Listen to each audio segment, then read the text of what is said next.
नमस्कार, मी शशिकांत कासार. नवीन विषय, नवीन व्हिडिओ. आणि आपण एक वेगळा विषय आहे, तो म्हणजे महाराष्ट्रामध्ये ती 12 ज्योतिर्लिंग आहेत. ह्या ज्योतिर्लिंगाचा होत असलेला विकास आणि त्या ठिकाणी पर्यटकांचा होत असलेला ओघ. का ओघ होतो? कारण त्या ठिकाणी त्यांना ज्या सुविधा पाहिजे त्या सुविधा मिळतात. पण वाड्यासारख्या ठिकाणी एक अतिशय असं पांडवकालीन मंदिर आहे, जे एका वैतरणा नदीच्या मध्यभागी वसलेले आहे. पण ते मंदिर जीर्ण असल्यामुळे ह्या ठिकाणी येणारे पर्यटक येत नव्हते. कारण का? तर त्यांना सुविधा मिळत नव्हती, मंदिर जीर्ण असतं. पण ह्या मंदिराचं जे स्वरूप बदललं, ते निलेश इंगळे सर आपल्या सोबत आहेत आणि त्यांच्या सोबत सुद्धा आहेत.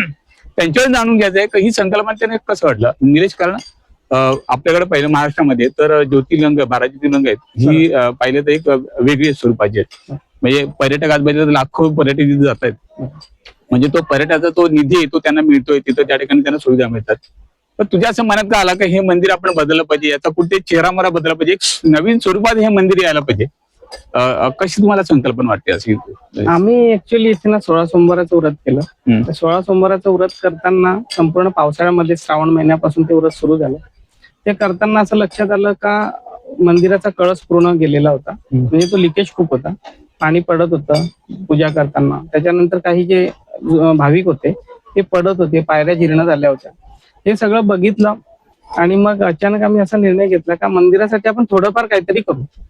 मग आम्ही असं एक एक काम करत गेलो आणि मग ते एक एक काम करताना काम एवढं वाढलं की विचारू नका. ते म्हणजे पूर्ण जीर्ण झालेलं मंदिर होतं. एक साधारणतः 1-2 वर्षामध्ये जर आपण काही केलं नसतं तर हे पांडवकालीन मंदिर आहे, बरोबर आहे. 1868 पासूनचा याचा इतिहास बऱ्याचशा लोकांना माहिती आहे. मग आम्ही ठरवलं का पूर्णच करू.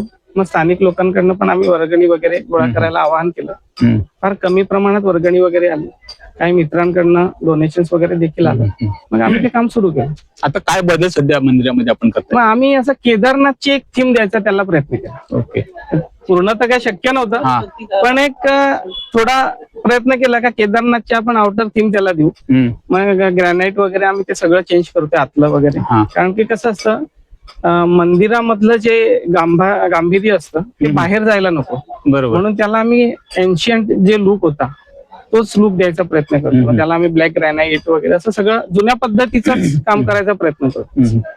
आता जी ही भिंत मिळते, ही भिंत आता जी आपण ही नवीन संपूर्ण भिंत आहे का? पण नाही, ही भिंत नवीन नाहीये, ही भिंत जुनीच आहे. पण जिथे जिथे डॅमेज होती, म्हणजे सर्व कोपरे डॅमेज होते, जिच्या झाडं वगैरे झालेली, मग ते संपूर्ण भिंती आम्ही उतरवल्या आणि त्या संपूर्ण भिंती आम्ही नवीन कन्स्ट्रक्ट केल्या. आणि त्या कन्स्ट्रक्ट करताना आम्ही लेटेस्ट टेक्नॉलॉजी सगळी वापरली. आता खालच्या भिंतीला आम्हाला जवळजवळ 300 लिटर URP लागलेलं. म्हणजे त्या भिंतीला जी स्ट्रेंथ द्यायचा प्रयत्न केला आम्ही, त्याला आम्हाला 300 लिटर URP वगैरे असं लागलं. आणि मग इस्कॉनचे देवर्षी प्रभू आहेत, पप्पू बोकंद आहेत आणि सचिन पाटील, हे तिन्ही इंजिनियर, आर्किटेक्ट आणि देवर्षी प्रभू, हे यांचं मॉनिटरिंग चालू आहे. आठवड्यातून 2दा त्यांच्या व्हिजिट चालू आहेत. सर्व काही चुकलं तर ते लगेच सांगतात का निलेश हे असं चेंज करून टाकायचं. आता आपण कळस पाहतोय, आता हे नवीन कळस तयार केलेला आहे. हा पूर्ण कळस त्या ठिकाणी त्या कारागिरांनी तिथंच बसून हे केलं. सगळं पण शिवाजी महाराजांचं मंदिर ज्यांनी बनवलं तीच टीम ही आहे. कळसाचं प्रोव्हिजन नव्हतं. एक दिवशी सहज मनात आलं का कळस आपण नवीन करू. मग त्यांना फोन केला, त्यांनी आत्मीयतेने आले आणि त्यांनी सांगितलं का 9 तारखेपर्यंत आम्ही तुम्हाला कळस देऊ, म्हणून त्यांनी लगेच कळसाचं काम सुरू केलं. आतापर्यंत किती खर्च झाला अंदाज? खरंच खरं मी विचारलं नाही पाहिजे, पण मात्र मंदिर म्हटलं, विकासाचं काम म्हटलं, खरं तर हा भाग पर्यटन स्थळ व्हायला पाहिजे होतं. शासनाने याला निधी द्यायला पाहिजे होता. आता विषयाला खर्चाचा जवळजवळ 25च्या वरती गेलेला आहे. अजून ह्या मंदिराच्या परिसरात काय बदल आता केले तुम्ही? म्हणजे जे आता अगोदर नव्हते पण ते बदल आता तुम्ही केले याच्यामध्ये? आम्ही तर मेन त्यांचं पूर्ण स्ट्रक्चर चेंज केलं. प्लॅस्टरिंग पासून सगळं, म्हणजे जिथे लिकेज वाटत होतं ते लिकेज पूर्ण थांबवलं.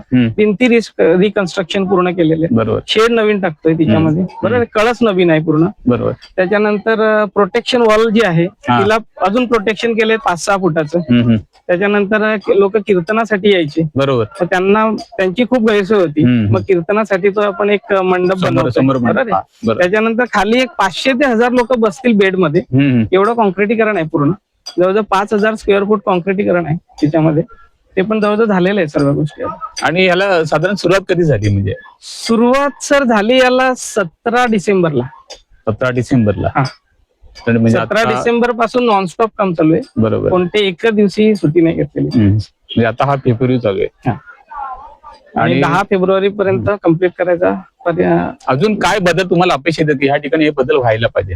आता पर्यटन क्षेत्र जर विकसित करायचं आहे तर पहिल्यांदा तर इथे आपल्याला बोटिंग वगैरे सुरू करायचं, बरोबर आहे. बरोबर. तर त्या हिशोबाने लोक इथे आले पाहिजे. इथे आमचं स्टॅच्यूचं पण एक प्रोव्हिजन आहे. म्हणजे मी आता त्याचे एस्टिमेट्स वगैरे काढतोय सर्व. मग ते नंतर बघू, मंजूर झालं तर ठीक आहे. एक स्टॅच्यू झालं तर म्हणजे कसं पर्यटक येतील, असे पण तर खूप येतात, पण मग ते त्या उद्देशाने येत नाही. जेव्हा इथे काही सुविधा मिळतील त्यांना, बरोबर, तर तेव्हा ते जास्त प्रमाणात येतील. आता तुम्ही हे इथपर्यंत आलेले आहेत, तुम्हाला काय अपेक्षा होती का आता लोकांनी काय मदत करायला पाहिजे किंवा आणखी याचे डेव्हलप काय व्हायला पाहिजे? माझी अशी इच्छा होती का पुरातन मंदिर आहे आपल्या भागामध्ये, घर नाही, घरातून फुल नाही तर फुलाची पाकळी तरी यायची अशी अपेक्षा होती. पण तशी काय म्हणजे रिस्पॉन्स लोकांकडनं नाही मिळाला. साधारणतः एक 80,000 फक्त डोनेशन आलं. बाकी क्रशरवाल्याकडनं बऱ्यापैकी मटेरियल मला पोहोचलं. वस्तुरूपी मटेरियल बऱ्यापैकी आलं, असं आलं बऱ्यापैकी. आता आपण बघितलं ते ह्या ठिकाणी जे मासे आपण बोलतो फार प्रसिद्ध मासे, हे महाराष्ट्रात कुठे आपण बघायला मिळत नाही. म्हणजे हे हजारो मासे आपण बघायला मिळतात आणि त्यामुळे तुमचा नाशिक असेल, ठाणा असेल, मुंबई पर्यटक येतात, पण त्या सुविधा पाहिजे त्यांना मिळत नाही. म्हणजे समजा इथं त्यांना राहायचं असेल तर त्याला सोय नाही. आणि मागे सुद्धा एक व्हिडिओ मी तयार केला होता आणि तो विषय मी घेत नाही, पण तो विषय काय घेण्यात नाही, कारण जे पर्वत म्हणजे आता तुम्ही एवढं मेहनती करतात त्या ठिकाणी जर अशा प्रकारचं तर जे दारुड्यानंतर बाटल्या पडतात कुठेतरी कलंक लागतो. ते त्याच्याबद्दल पोलीस स्टेशनची आम्ही पत्रव्यवहार, मी तर पर्सनली पत्रव्यवहार करणार आहे का याच्यावर तुम्ही काहीतरी सोल्युशन करा. बरोबर आहे. किंवा एखादा राऊंड जरी त्यांनी मारला संध्याकाळच्याच वेळेला, हा जो त्रास आहे हा संध्याकाळच्याच वेळेचा आहे, तर एक राऊंड किंवा एक बीट इथे हे करून दिला तरी तो थोडे दिवस जरी केला, एकदा लोकांना त्याची सवय झाली की तो विषय बंद होऊन जाईल. पण इथली समजा ग्रामपंचायत आहे, त्यांना सुद्धा जर हे केलं की बाबा तुम्ही स्थानिक पातळीवर ग्रामस्थ आहेत त्यांना सांगितलं की तुम्ही असे लोक येत असेल त्यांना अटकाव करा, किंवा बीचे ट्रस्ट असेल ट्रस्टने सुद्धा नियमावली तयार केलं पाहिजे का अशा पासून तुम्हाला जर केलं तर तुम्हाला दंड करता येईल. बरोबर, ते आता स्थानिक लोकांच्या मदतीने करू, काहीतरी त्याच्यावर विचार करू आपण. नक्कीच. मला एक सांगायला हे मंदिर कधी झालंय हे मला पण माहित नाही आणि बरेचसे लोक जाणकार असतील ते आता नाहीयेत, पण ह्या मंदिराचा जो विकास व्हायला पाहिजे झाला नाही. पण निलेशनी हे लक्षात आलं आणि त्यांनी आतापर्यंत त्याला जेवढी हिंमत आली ते मंदिर त्यांनी तयार करायचा प्रयत्न केलेला आहे. पण खरंच त्याच्या प्रयत्नाला आपण जर सर्वांनी प्रतिसाद दिला तर अजून आपल्याला ह्या ठिकाणचे डेव्हलप करता येईल. आता याच्यामध्ये काय बदल केले हे बदल तुम्हाला मी दाखवणार आणि आपण निलेशला सोबत घेणार आहे आणि ते बदल त्यांनी काय केलेत मंदिराचे ते आपण बघणार आहे. आता हे जे तुम्हाला रॉड वगैरे दिसत आहेत ना, ह्या रॉडला आम्ही बेडमध्ये 2.5 फूट ड्रिल मारलेले. याच्या आतमध्ये 25 mm ची सळई आहे आणि ती URP ने पॅक केलेली आहे आणि त्याच्यावरती हा GI चा पाईप लावलेला आहे. असं संपूर्ण बेडमध्ये 5-5 फुटावर केलेलं आहे, जेणेकरून हे कॉन्क्रीट आहे ना, इथे याच्यावरती जवळजवळ साधारणतः एक 10 फूट पाणी राहतं, पण हे वाहून जाणार नाही असं म्हणजे आम्हाला असं वाटतं की वाहून नाही जाणार. आणि पूर्ण बेडमध्ये ड्रिलिंग केलेलं आहे, 25 mm चे पूर्ण रॉड टाकलेले. आणि ही समोर ही आपण ही भिंत बघताय, आता ही जी भिंत आहे ना, ही भिंतीचं प्लॅस्टरिंग वर्क त्यांचं पूर्ण निघून गेलं होतं. बरोबर. आणि तिच्यामध्ये सिमेंटचं प्रमाण खूप कमी होतं, ते डॅमेज पण होतं. मग आम्ही काय केलं, त्याला पहिले URP ची ट्रीटमेंट केली. बरोबर, URP ची ट्रीटमेंट केल्यानंतर प्लॅस्टर वर्क केलं. प्लॅस्टर वर्क नंतर परत एक URP चा कोड दिला तिला. बरोबर, आणि त्याच्यानंतर आम्ही डबल प्लॅस्टर केलं, म्हणजे जेणेकरून त्या भिंतीची लाईफ आहे ना 15 ते 20 वर्षांनी अजून वाढली. आणि आता त्याच्यानंतर आम्ही खाली त्याला एक हे बांधतोय, बरोबर, सपोर्ट बीम टाकतोय. बरं, हा प्लम कॉन्क्रीटचा बीम आहे, पण तो पण एक 15 बाय 15चा आम्ही टाकतोय संपूर्ण याला. आता ही जी आता हाईट आहे, ही हाईट किती आता? ही तरी 10 फूट असेल ना. 10 फूट आहे. 10 फूट. आणि आपण आता ही गॅलरी केली, ही गॅलरी आपण केली कारण की कसं पूर्वी काहीच नव्हतं ना, पडायची भीती होती आणि तिथे यायची पण प्रॉपर सोय नव्हती. मग ही GI ची संपूर्ण गॅलरी वगैरे आपण जसं मंदिराला प्रदक्षिणा करतो त्याप्रमाणे. आणि आता याला पण आपण काय करणार आहे, याला आपण नेट मारणार आहे. आता याला फक्त याच्यापुरती कशापुरती? यात्रेपुरती. यात्रा झाला का ती काढून टाकणार, बरोबर आहे. कारण की पावसाळ्यामध्ये हे सगळं पाण्यातच राहतं, पाण्यात जाते बरोबर. त्याच्यामुळे ते त्याला अडकेल, परत डॅमेज होईल, म्हणून ते आपण काढून टाकणार. ठीक आहे. आपण थोडं वरती जाऊया. या इकडून आलं तरी चालेल. कुठून? आज चला तिकडून चला, मॅडम चला इकडून चला. मी आपण ऍक्च्युली कसं केलंय, याला पण आतमध्ये सळई टाकले, आतून त्याच्यानंतर हे बेडला पण टाकले, बरोबर. आणि याच्यानंतर आता आपण याच्यात कॉन्क्रीट करू, त्याच्यामुळे पावसाच्या पुरामध्ये वाहून जायचा संबंधच येणार नाही, बरोबर, कारण की हे एकमेकाला सगळं धरून राहणार विषय. हो बरोबर. आणि आम्ही करताना काय करतोय, या एकमेकाला वेल्ड पण करून घेतो. वेल्डिंग करतो डायरेक्ट, सेंटरिंग बांधत नाहीये, डायरेक्ट वेल्ड करतोय. कारण सेंटरिंग केलं तर कधी सेंटरिंग केलं तर आज उद्या तो कॉन्टॅक्ट लूज होतो, काही होतं, आम्ही डायरेक्ट वेल्ड करतोय, त्याच्यामुळे तो विषयच ठेवत नाही आम्ही. म्हणजे आणि हा जो पॅसेज आहे ना, हा आम्ही वाढवलाय. अच्छा, हा तुम्ही वाढवला? हा, या भिंतीसाठी. कारण जर ही भिंत नाही राहिली, मंदिराचं काहीच राहणार नाही. बरोबर. ही भिंत वाहून गेली, मंदिराचे हे जे कोपरे आहेत ना, याचे व्हिडिओज आहेत माझ्याकडे, तुम्हाला दाखवेन मी. 5-5 फूट गेलेले आहेत ते. त्याच्यामुळे पावसाच्या ह्याच्यामध्ये ना कदाचित ही भिंत डॅमेज होईल, मग तिच्यासाठी ही भिंत बांधलेली, मग तिच्यासाठी आम्ही ही प्रोटेक्शन वॉल वाढली. असं आहे. हे जवळजवळ 5 फुटाचा आम्ही संपूर्ण मंदिराला वेढा दिलेला आहे याचा. आता पुढे वरती जायचं आपण? इकडूनच जायचं. आता इथे अजून उद्या हे सळई वगैरे टाकायचे. आता आज हे प्लाय वगैरे लावलंय, आता उद्या इथे सळई वगैरे टाकतो. अच्छा, म्हणजे इथंच प्रॉपर, जेणेकरून काय आहे का इथे निवांत माणूस बसला पाहिजे ना, हा व्ह्यू त्याला दिसला पाहिजे. आम्ही जो 15x15 पकडलाय ना, तो ऍक्च्युअली बसण्यासाठी पकडलेला आहे. म्हणजे दोन्ही काम आहे, याला प्रोटेक्शन आहे, आणि इथे 15x15 म्हणजे आपल्या खुर्चीचा शेप आला, तो इथे बसून निवांत एकदम राहू शकतो. ओके, चला पुढे जाऊ आपण.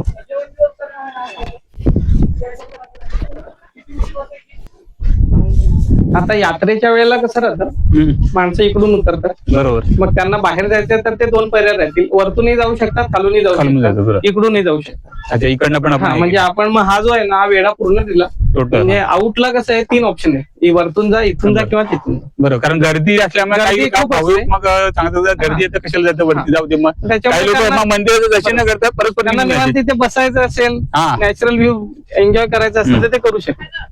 आता या पायऱ्या वगैरे पण आहेत, त्या पण सगळ्या रिपेअरिंग होतील, वरतून जसं खाली येतील तसं हे संपूर्ण रिपेअरिंग. अच्छा, चला वरती चला.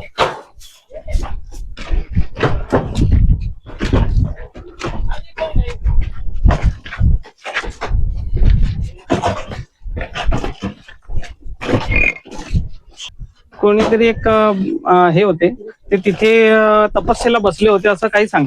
मग आपण त्या झाडांना काहीच केलं नाही, उलट त्यांना पाण्याची सोय करून ठेवली. अच्छा, म्हणजे आता पिंडीवर जे पाणी पडतं ते पाणी आपण डायरेक्ट तिथे येईल, डायरेक्ट झाडाला येणार, आणि तिथे आपण एक बेलाचं झाड पण लावलेलं आहे.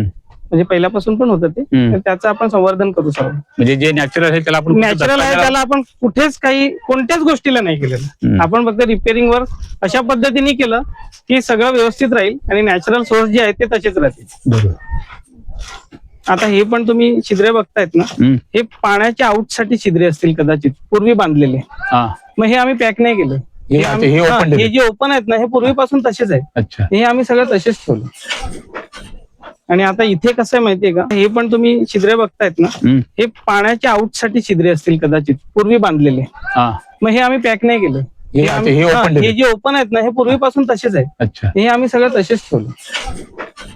आणि आता इथे कसं आहे माहितीये का, आता सर हा पॅसेज पूर्वी नव्हता, म्हणजे आपण खाली यायचं म्हटलं तर आपल्याला जमतच नव्हतं इंटरनेट. आता हा पॅसेज तुम्ही वाटला, म्हणजे इथून आपण डायरेक्ट मंदिराला दर्शन घेतल्यानंतर आपण बाहेर जाऊ शकतो. आता हा संपूर्ण किती आहे? हा जवळजवळ 12 फूट आहे. 12 फूट आणि असा 40 फूट आहे.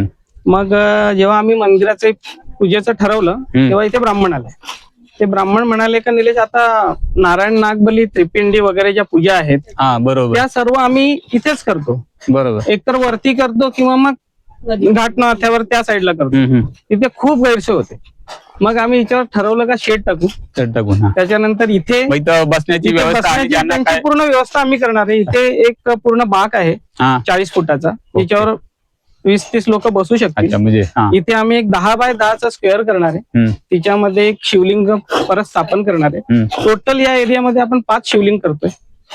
हे सर्व झालं, महाशिवरात्री संपली हा. की त्याची घड्याळीची टीम ऍक्च्युली येऊन सर्व बघून गेलेली आहे. ओके. आपल्या मेन पिंडीला आपण वज्रलेप पण देतोय. त्याच्यानंतर इथे शिवलिंग, संपूर्ण नंदी वगैरे सर्व आपण करतोय, जेणेकरून त्या नारायण नागबली सारख्या ज्या पूजा आहेत ज्या आपल्याला त्र्यंबकेश्वरला जाऊन कराव्या लागतात, बरोबर. मग तिथे 2-4 दिवस 5 दिवस राहावं पण लागतं. बरोबर. म्हणजे सर्वसामान्यांना अफोर्ड नसतं. बरोबर. बरोबर आहे. आणि ते करणारे पुजारी आता आपल्याकडे इकडे सगळे अवेलेबल हा येतात. आहेत. सागर देशपांडे आहेत, हो. आमचे गोऱ्याचे विलास आहेत, बरोबर आहे, शेजवलकर सर आहेत आपले. त्याच्यानंतर त्या दिवशी आपल्याला कोण भेटले, वाड्याचे अजून म्हणजे बरेच येऊन गेले, आम्हाला भेटून गेले. मग त्यांच्या सोयीनुसार आम्ही इथे हे करतोय. इथे हा खास जो मंडप आहे ना, हा त्या पूजांसाठी ठेवला. म्हणजे सुविधा नसल्यामुळे काही आपण लग्न पण इथे लागतं. हा सुविधा असल्यामुळे आपण नाशिक त्र्यंबकला जायचो आणि मग तिथून जाणार, मग त्याच्यासाठी सकाळी उठायचं आणि तिथं पोहोचायचं, मग पोहोचेपर्यंत परत रिटर्न येताना संध्याकाळी ती सोय जरी तर भाविकांना झाली तर त्यांना इथे करता येईल. आणि लग्न पण लागतात. बरोबर. मग ते सगळे लग्न वरती लागायचे, मग तिथे सगळी अडचण व्हायची. म्हणजे भाविक तिच्यात त्या लग्नवाल्यांचे गोंधळ, मग ते सगळं आता ते खाली व्यवस्थित होऊन जाईल सर. आणि हा पूर्ण एरिया असा राऊंड गोल आहे का? पूर्ण राऊंड आहे. खाली ही रेलिंग आहे ना, त्या रेलिंगने तुम्ही खाली उतरू शकता. पूर्ण आपण राऊंड केलाय, तिथे पायऱ्या वगैरे पण आहेत आपण. आणि प्रोटेक्शन साठी आपण ही जाळी पण टाकतो. ठीक आहे. जेणेकरून कोणी कोणी येऊ नये, कारण लहान मुलं पण येतील, लहान मुलं पण म्हणजे ती तुळत मी दक्षता घेतलेली. आणि तिथे जे गेट आहे ना ते आपण बंदच ठेवणार आहे. ते लॉक ते गेट फक्त महाशिवरात्रीच्या दिवशीच ओपन करणार. बाकी मग हे ओपन राहील आणि वरचं ओपन राहील. ओके. असं ट्रस्टी लोकांना सर्व सांगितलेलं आहे. आता पुढचं मॅनेजमेंट त्यांच्याकडे राहणार आहे.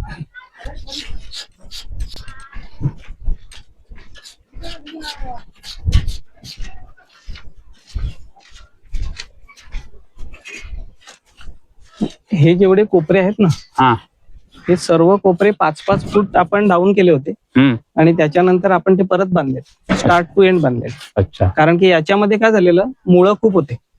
मग ते मुळं सगळे आपण काढले. बरोबर.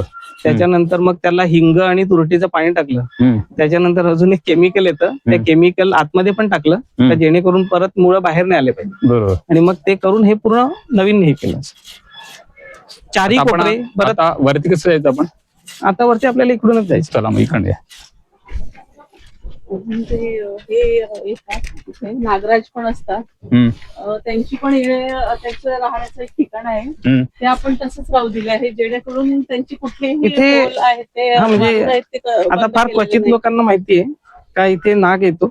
बरं. आणि शंकराच्या पिंडीवर पण येतो. अच्छा. एका ठराविक दिवशी येतात ते काय आम्ही म्हणजे ते ओपन नाही करू शकत, कारण मग त्यांचं नॅचरल याच्यामध्ये हे होईल. मग आम्हाला जिथे जिथे समजलेल्या काही गोष्टी तिथे आम्ही त्या तशाच ठेवलेल्या आहेत. त्याच्यानंतर सफेद उंदीर पण येतात, काय खातात काय नाही माहिती नाही, तर त्याच्यासाठी आम्ही तसे मग ते होल तसेचे तसे ठेवले. जवळजवळ आम्ही त्यांच्यासाठी ना 27 होल ठेवलेत, का जेणेकरून त्यांचा अधिवास जो आहे तो काय आपल्याला खराब करायचा नव्हता, डिस्टर्ब करायचं नव्हतं त्यांच्या. असं आपण फक्त प्रोटेक्शन साठी सगळ्या गोष्टी केल्या. ही वॉल नवीन आहे पूर्ण. त्याच्यानंतर ही जी वॉल आहे ना, ही वॉलला वरती असा एक म्हणजे आम्ही पॉइंटिंग करायला गेलो ना, तर पॉइंटिंग करायला जुना असं काढायला गेलो, वरती काढला तर खालचा दगड निघला. हाईट होती 12 फूट खाली, परांच्या बांधलेल्या. आणि नशिबाने मी तिथं होतो. म्हटलं परत ठोकलंय, त्याने असं टोकलं. मी खाली बघितलं तर ती पूर्ण वॉल गेलेली आहे. मग ती जेवढी डाऊन करता आली आम्ही डाऊन केली आणि लगेच म्हटलं सगळे खाली उतरा, परांच्या ताबडतोब काढा. ती 17 फूट वॉल, 4 फूट बेस, डबल बांधकाम उचललं वर तारीख, म्हणजे हाईटला मोठी. हा, म्हणजे तिचं विड्थ पण वाढली. बरोबर. आणि मंदिराचा जो बॅक साईडचा पोर्शन आहे ना, तो पूर्ण कोसळला असता, पूर्ण कोसळला असता. म्हणजे तुम्ही असं समजा का ह्या पावसाळ्यात तो राहिलाच नसता. चला वरती.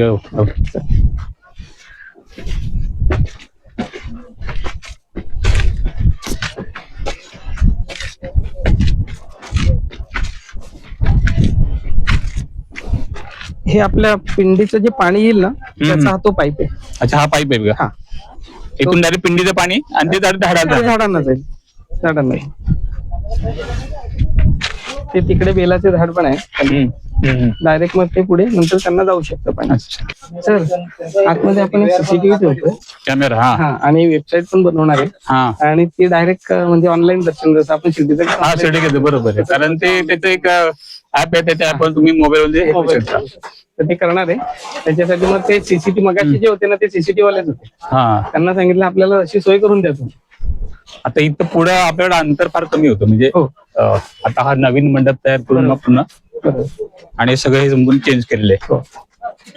इथल्या सगळ्या ज्या भिंती होत्या ना इथे पण स्लॅब होता, सगळं लिकेज होतं. आता इथं स्लॅब होता पूर्वी. हो, हा स्लॅब सगळं बरोबर. leakage कारण होतं. ते स्लॅब करताना आपण ते आणि डोक्याला तो लागलं. स्लॅब कसा टाकलेला त्यांनी ते टी अँगल होते बरोबर. त्याच्यावर कडप्पा होता हा. आणि कडप्प्यावर एकदम कच्चा माल टाकलेला होता. मग तो सगळा लिकेज होता. मग तो सगळं आम्ही काढून टाकला. ते कोणीतरी डोनेट केलं होतं. ओके. भानुशाली म्हणून आहेत ना, त्यांनी कोणी डोनेट केलेलं. आता हे मंदिराचं जो संपूर्ण हे आहे, ते सगळं हे बदलले. हे सगळं नवीन आहे. सगळं नवीन. हे सगळं नवीन आहे. हे संपूर्ण कळस जो आहे ना हा. हा कळस म्हणजे तिथूनच नवीन आहे. ह्या तुम्हाला विटा दिसतायत ना, हा हा या विटांच्या पण खाली 1 फूट तिथून कळस आहे. तिथून कळस. हा. हा संपूर्ण कळस तिथून नवीन बांधलेला आहे आपण. बरोबर. म्हणजे मंदिराच्या खालची सुद्धा हाईट आपण वाढवली. हो म्हणजे मंदिराची हाईट जी आहे ना ती 1 फुटाने इन्क्रीज केली आणि तिच्यावर आपण बीम टाकला आणि त्याच्यानंतर वरती 21 फूट कळस टाकला. अच्छा. आता आम्ही उटीला गेलो होतो. हा. तिथे आम्ही ही संकल्पना एका ठिकाणी बघितली. मंदिरामध्ये मंदिरामध्ये नाही, घरामध्ये. हा घरामध्ये. तर मग इथे आल्यानंतर संजय बांगरला बोललो हा का संजय आपल्याला इथे असं असं करायचं. बरोबर. आधी आम्ही हा लाकडाचा विचार केला, हा पण मग नंतर विचार केला का लाकडाचं करताना याला मेंटेनन्स येईल थोड्या दिवसांनी. बरोबर. पाण्याची झळ पण आली तर ऊन पण राहील, पाणी राहील, हो, बरोबर. परत पॉलिश कोण करेल. आज 35 वर्षांनंतर काही म्हणतात का या मंदिराला हात लावलाय कोणीतरी. हो बरोबर. मग ते आम्ही हे केलं आणि मग जीआयच्या पाईप मध्ये केलं आणि मग ही आम्ही 5 mm ची सीएनसी कटिंग करून आणली आणि मग ती वेल्ड केली. आणि याला जेव्हा गोल्डन कलर राहील आणि वरती लाकडाचा कलर राहील ते लांबून खूप चांगलं छान दिसेल, दिसेल. एकदम दिसेल. आणि मग त्याला शेप पण आम्ही जरा असा थोडासा हेच दिला, जेवाऱ्यासारखाच दिलाय. थोडक्यात तुम्ही मंदिराचा काय पर्यंत करून टाकला. हा मंदिराचा काय म्हणजे तो पर्यटक जो अगोदर येत होता तो पण नक्की हेच मंदिर आहे का. आता लोकांना असं वाटेल की एकदा तरी जाऊन येऊ, हा, जाऊन एकदा तरी बघावं आपण असं. म्हणजे पूर्वीचं मंदिर ना नवीन मंदिर मध्ये काय फरक आहे ना ते बघण्यासाठी तरी लोक येतील. जे काही लोक 1 वर्षापूर्वी अगोदर आले असेल त्याला म्हणजे हे मंदिर तर वेगळंच दिसतंय. अगोदर तर मंदिर वेगळे होतं. त्याचा पूर्ण लुकच चेंज होईल आता. हा कारण मेन कसं आहे, कळस हा मेन आहे. बरोबर. आताचा जो कळस आहे ना हा एवढा उंच झालेला आहे ना का त्याच्याने ते असं लांबून दिसतं आणि एकदम रुबाबदार मंदिर वाटतं, लक्षवेधी वाटेल. तुम्ही जी संकल्पना त्याच्यावर मांडली कळस आणि जो झेंडा आम्ही लावणार आहे ना त्या तुम्ही जी झेंड्यामुळे संकल्पना मांडली की या ठिकाणी जर बोटिंग चालू केली तर पर्यटन म्हणजे वाढू येतील. शकतं. निश्चित आहे. कारण आपलीकडे वैतरणा नदीचं पात्र फार मोठं आहे. बरोबर. कारण वैताच्या धरणामधून हे पाणी येते आणि आपण ते पुढे याला समुद्र बोटिंग चालू केली तर निश्चितच तिकडे पर्यटन वाढेल. काही इथे दुकानं होऊ शकतात. म्हणजे आणि आपल्याकडे चारी बाजू मार्ग आहेत. काही लोकांना इथे व्यवस्थित रोजगार मिळेल. हा जर व्यवस्थित डेव्हलप केलं थोडस सरकारने पण या गोष्टीकडे लक्ष दिलं पाहिजे. हा. एक छान पुरातन आपलं हे नदीचं पात्र आहे आणि हे मंदिर पुरातन आहे. इथे काहीतरी रोजगार आजूबाजूचे लोक आहेत ते साधारण परिस्थितीलेच आहे. बऱ्याच लोकांना भरपूर लांब जावं लागतं, पोट भरायसाठी खूप लांब जवळ असं साईडला जावं लागतं त्यांना. जेणेकरून इथे पर्यटक येत गेले तर ते काहीतरी धंदा टाकतील, काही दुकाने लावतील, त्यामार्फत त्यांचा रोजगार असेल. त्यांना इथल्या इथे रोजगार मिळेल ती एक भावना आहे मनामध्ये. पर्यटक वाढतील आणि पर्यटक वाढल्यावरती परत माझं एक विनंती आहे सर्वांना, इथे प्रत्येक वेळेस पर्यटक येत असतात, वाड्यातून येत असतात, संध्याकाळच्या वेळेला भरपूर भाविक येत असतात, पण त्यांनी भाविक बनून यावं ही माझी सर्व जनतेला अशी विनंती आहे. जेणेकरून इथे देवमासे आहेत ते खूप जागृत आहेत. आपण सर्वांना ते माहितीच आहे, ती माहिती तुम्हाला युट्यूब वरती पण मिळेलच मंदिराबद्दल. देवमाशांसाठी खायला टाकतात तर त्यांना खायची गरज नाहीये. त्याचबरोबर स्वतः खाण्यासाठी सुद्धा पॅकेट वगैरे रेडीमेड पॅकेट आणतात आणि ते खाणं झाल्यावरती जे पॅकेट आहे ते नदी पात्रामध्येच टाकून देतात, पाण्याच्या बॉटल टाकतात. काही लोक इथे ड्रिंक्स करतात, काही लोक इथे नॉनव्हेज घेतात. पण हे पावित्र्य नदीचं आपण जपलं पाहिजे. जेणेकरून याचं पावित्र्य जर जपलं ना तर भगवान भोलेनाथ नक्कीच आपल्या सर्वांना ती चांगली कृपा करेल. आणि भाविक जनांनी हे लक्षात ठेवावं का हे आपल्यासाठी जे केलंय ते आपल्यासाठी त्याची स्वच्छता राखावी. आपण खालीहून वरती आलो आणि निलेश शेंगे सरांनी आणि त्यांच्या मिसेस आहेत त्या दोघांनी हे संपूर्ण मंदिर कसं डेव्हलप केलं हे दाखवलं गेलं. पण आता मला सर्वांना विनंती असेल का त्यांनी जी सुरुवात केली त्या सुरुवातीला सर्वांनी हातभार लावला पाहिजे आणि तुमच्या सर्वांचे हात लागले तर ह्या मंदिराचा आणखीन कायापालट आपण करू शकतो. आणि खरंच आता ह्या मंदिराचा जो कायापालट आहे तो सर्वांनी बघावा, कारण आता काही दिवसातच महाशिवरात्री येणार आहे. त्यामुळे तुम्ही मंदिराकडे येताना हे मंदिर कसं डेव्हलप केले ते सर्वांनी बघितलं पाहिजे आणि जास्तीत जास्त त्यांना कसं काय आपण मदत करू शकतो याचा प्रयत्न आपण केला पाहिजे. आणि आपण इथं थांबणार आहोत. Subscribe for more content.